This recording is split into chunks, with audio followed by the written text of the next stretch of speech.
খুলনা প্রকৌশল ও প্রযুক্তি বিশ্ববিদ্যালয় কুয়েটে সহিংসতা চালিয়ে আন্ডারগ্রাউন্ড রাজনীতিতে বিশ্বাসী একটি দল রাজনৈতিক ফায়দা হাসিলের পায়তারা করছে বলে অভিযোগ করেছে জাতীয়তাবাদী ছাত্রদল।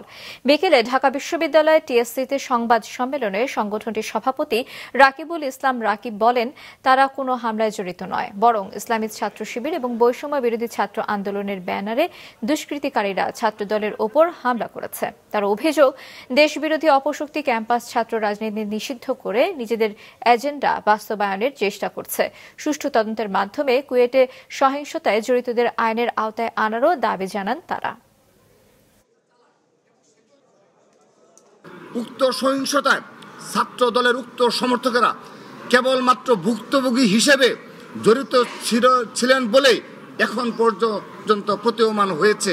সাধারণ শিক্ষার্থী ব্যানারের আড়ালে লুকানো বৈষম্য বিরোধী ছাত্র আন্দোলন ও আন্ডারগ্রাউন্ড রাজনীতির ধারক বাহক ইসলামী ছাত্র শিবিরের গুপ্ত কর্মীরা এবং ক্যাম্পাসে রয়ে যাওয়া ফেসিবাদী নিষিদ্ধ সংগঠন ছাত্রলীগের কর্মীরা